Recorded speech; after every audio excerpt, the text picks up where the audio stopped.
Hello, Kindred Longevity Lifestyle Designers. This is Gavin here with secretsoflongevity.com. So, if you're like me and you're on social media, doing your thing, whatever it is you happen to be linked in with in terms of your social networks, you come up with opposing arguments just from the diversity of people online. You might add this person for your shared interest in, perhaps something political, but they actually oppose you with some other lifestyle factor that they engage in. Or you might add this person and then your beliefs or understanding around a certain topic change and you develop a heart-to-heart connection with the person, so you keep them on just for the fact that you're friends with them. But you might disagree with them on that thing you used to agree with them on. So these interactions we have online expose us consistently to opposing views, which we either choose to ignore, we engage with people very abrasively, and it can actually end friendships, unfortunately, sometimes.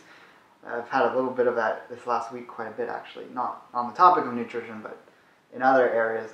And so it's a balancing of how much do I want this person to be a friend, and how much am I going to put up with a lack of reason in their stance, because at a certain point, if you're constantly coming up against these same people, sometimes you just need to let them go so that you're not wasting time discussing things with them. You've probably seen from the results of some response videos I've done in the past, or if you follow me on any of these social networks, you've probably seen people here and there who actually have changed as a result of interactions I've had. It's not like I'm keeping notches on a belt of how many vegans I've converted to omnivorism or vegetarianism or just eating more healthfully. And myself, I at one point was converted by someone, and the word conversion doesn't actually fit. It's convinced of the facts around something, which then progresses you to a fuller understanding around a topic. Now, the one thing that does irk me and is causing me to sort of sift through and delete a lot of the dross on certain social media networks is when I see certain memes posted that completely lack any sense of intelligent thought having been put into them or sound argument within them. I understand and agree that memes are a great way to have fun. They're usually satirical, but there's satire that's genuine satire, then there's just like a poor argument trying to be satire, which just comes off as abrasive, but also just makes the person who created it or who's posting it look really stupid. And I don't mean that to be mean to anyone if you've posted one of these before, because that's just your mindset in the moment. I mean, if you want to be a reasonable person and understand logic and approach things when they're academic topics from a truthful standpoint, you have to acknowledge when things are right and when they're not, and whether there's a logical fallacy built into your reasoning. So these are 5 memes that I've seen recently, which I think show a good array of this bad thinking that a lot of people put into these things. So number 1 up on the screen here.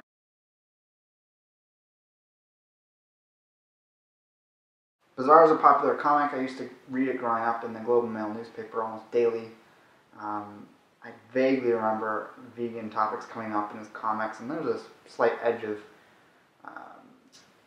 activism in that sense. And this one in particular has been reproduced and reposted probably more than any of the other ones on this list here. And it shows the common argument that's often made of, well, this other animal is vegetarian or vegan and they get their lots of protein because they're a large animal and they're a strong animal. And it's a very basic flaw in thinking. So a lot of people think, oh, it's a primate, it's fairly close to human, but look at the gorilla's muscles. All it eats is greens and roots all day.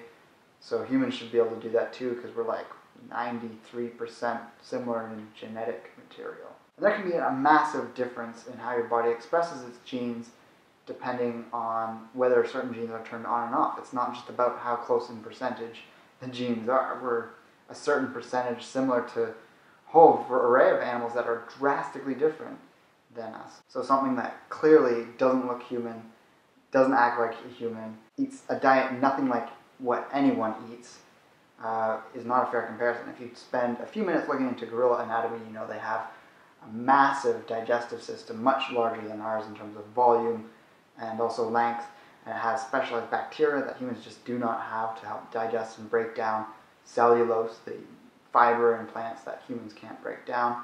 I actually cover this in more depth in the first link below. And it's a previous video I've done in the past examining the comparison between humans, chimpanzees, gorillas, and things like that. So this next one, which you just saw, is basing off the premise that meat causes heart disease. You can present dozens and dozens of research papers to counter the claims, but this is one of the most steadfast things a vegan or vegetarian even wants to hold on to, is the idea that meat causes heart disease, end of story. You know, there's saturated fat and cholesterol in meat, therefore it causes heart disease because we see something that vaguely resembles cholesterol in the arteries, even though it's, you know, plaque mixed with a whole array of things. There's oxidized cholesterol in there, but no one actually wants to pay attention and understand why that cholesterol is oxidized and has adhered to the arteries, or what's causing the fibrosis that allows these free radical type fats to get clogged up and attached to the walls in the first place. So it's a lot more elaborate than just the idea that our arteries are these tubes, like a pipe system in our sink, and if you pour, you know, liquid coconut oil down it, it's going to suddenly harden and cake on there. So people think in terms of human physiology, oh, animal fat would be the equivalent of the coconut oil, and that goes in our body and just suddenly sticks to the arteries. It does not happen like that. Link number 2 below goes in depth on that. It's one of the most comprehensive videos on my channel in terms of linking to published research on the truth about cholesterol, saturated fat, heart disease, and what's actually going on the biochemical level.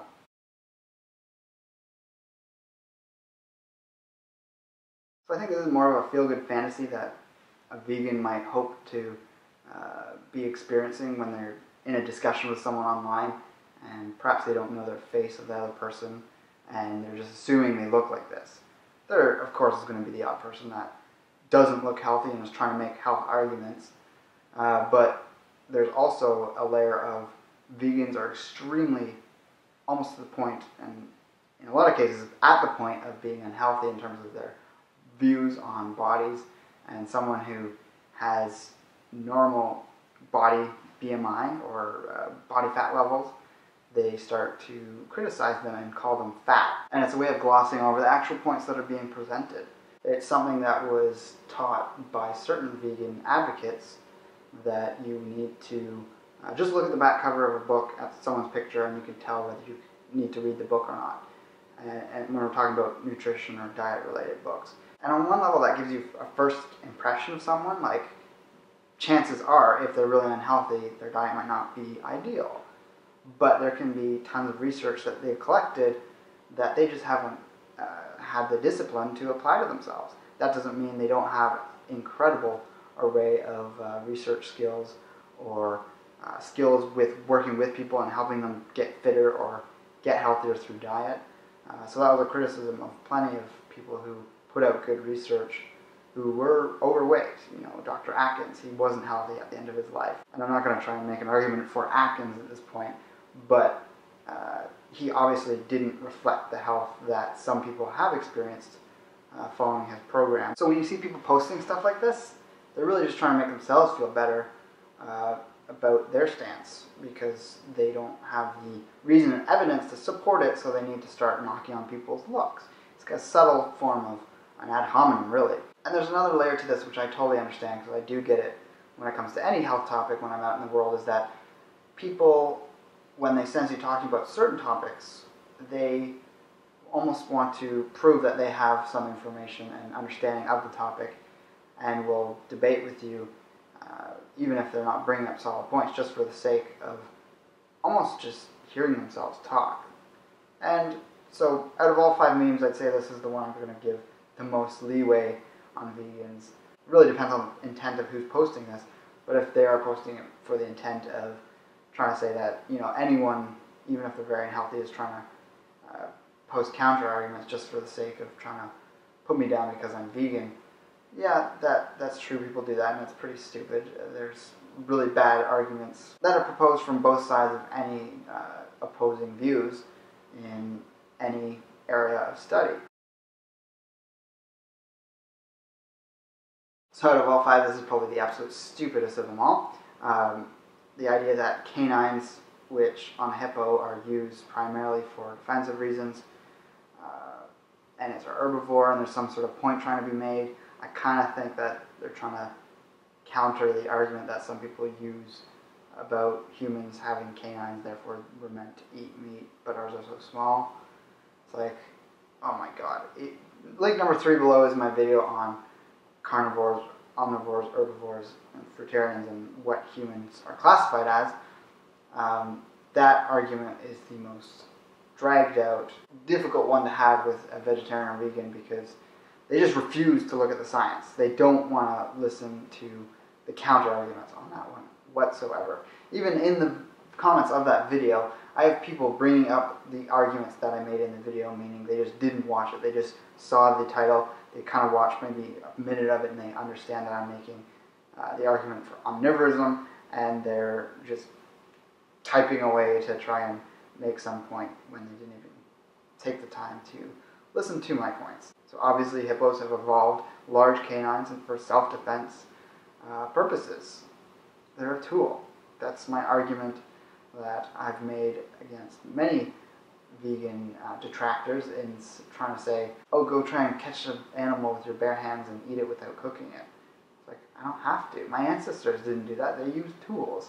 And had we, over the years, used our hands instead of the spears and rocks and knives that we started using because we had very advanced brains, we would have evolved over time stronger fingertips that would have turned into claws, or sharper teeth because we were using those to sever jugulars and things when we were eating meat. So it almost insinuates there's a lack of understanding of evolution and what different features of animals and humans are actually meant to do.